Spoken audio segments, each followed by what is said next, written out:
Video کو like اور دوسروں کے ساتھ لازمی شیئر کیجیے اور چینل کو سبسکرائب کر لیجیے۔ جدید مغربی تہذیب کے تناظر میں کامیابی کسے کہتے ہیں؟ ٹھیک ہے، ان کے یہاں بھی دو قسم کے لوگ ہیں۔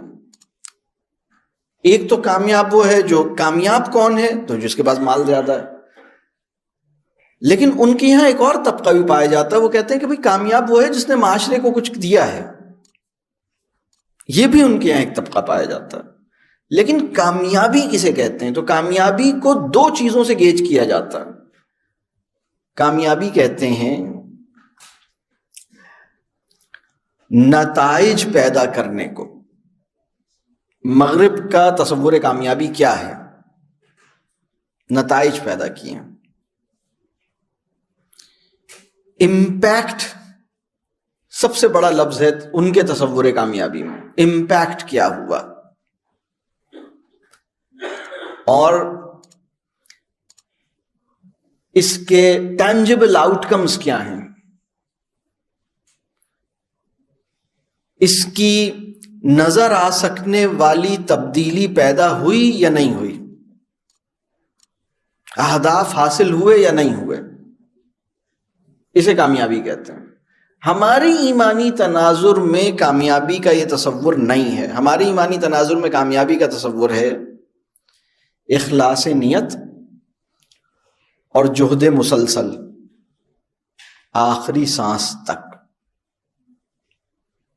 اس امکان کو زندہ رکھتے ہوئے کہ جو عمل میں کر رہا ہوں اس میں کمزوری ہے، اگر کوئی مخلص آدمی اس کی اصلاح کرے گا تو اسے قبول کروں گا۔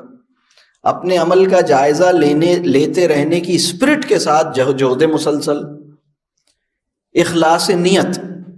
اب یہ اگر کوئی زمینی کامیابی نہ بھی پیدا کر سکے تو یہ کامیابی ہے۔ وہ The 100 کتاب جب مغرب میں شائع ہوئی نا، ایک کتاب ہے The 100، سنا ہے؟ کس نے نام سنا ہے The 100؟ مائیکل ایچ ہارٹ نے لکھی تھی۔ تو جب وہ کتاب شائع ہوئی تو مسلمانوں میں بہت خوشی منائی گئی، اور ایسا لگ رہا تھا جیسے مسلمان بالکل ابھی قلع بازیاں کھانا شروع کر دیں گے کہ The 100 میں انہوں نے، اللہ کا شکر ہے کہ انہیں یہ The 100 جو انہوں نے لکھی تو اس میں انہوں نے کہا کہ 100 کامیاب ترین لوگ، اس میں نمبر 1 پر انہوں نے رسول اللہ صلی اللہ علیہ وسلم کو رکھا کہ رسول اللہ صلی اللہ علیہ وسلم کائنات میں کامیاب ترین آدمیوں کی فہرست میں نمبر 1 پر۔ لیکن انہوں نے جو 100 افراد کی فہرست بنائی اس میں بہت سارے اور لوگ جو تھے نا وہ ابو جہل کے کیمپ کے ہی تھے۔ مسلمانوں میں اس بات کے بڑے شادیانے ہوئے کہ بھئی، اور بہت کوٹ کیا گیا، دیکھو مائیکل ایچ ہارٹ ہمارا، ہم رسول اللہ صلی اللہ علیہ وسلم کو نمبر 1 کہہ دیا اس نے۔ ہمیں اس بات کی ضرورت ہی نہیں ہے کہ وہ اس بات کو تسلیم کریں۔ میری بات سمجھ آ رہی ہے؟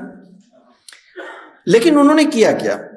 انہوں نے اپنے تصور کامیابی کی بنیاد پر رسول اللہ صلی اللہ علیہ وسلم کی زندگی کا جائزہ لیا، اور انہوں نے دیکھا کہ رسول اللہ صلی اللہ علیہ وسلم نے اپنی مختصر سی زندگی میں زمینی کامیابی بھی پیدا کر کے دکھا دی۔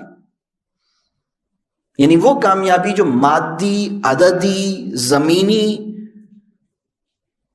نوعیت کی ہے، غلبہ بھی حاصل ہو گیا، تعداد بھی حاصل ہو گئی، فتوحات بھی حاصل ہو گئیں، مال بھی، معاشی استحکام بھی نصیب ہو گیا، یدخلون افواجا بھی ہو گیا۔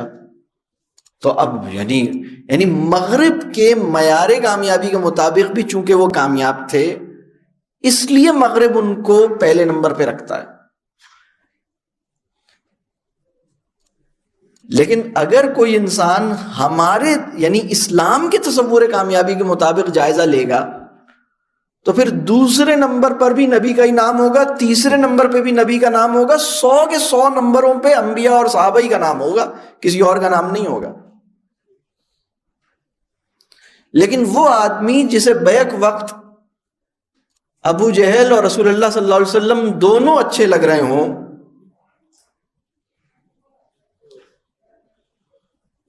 اس کی دانش پر میں فدا کیوں ہو جاتا ہوں؟ مجھے یہ سوال میرے لیے ہے نا، میرے بات سمجھ آ رہی ہے؟ یہ مروبیت کا مسئلہ. تو مروبیت بہت زیادہ ہے، مروبیت کم چیز نہیں ہے. مثال کے طور پر یہ جو جدید مغربی تہذیب کی ایک قدر ہے لذت پلیجر میکسیمائزیشن، لذت میں اضافہ، مستقل اضافہ. تو اس کے نتیجے میں کیا ہوا؟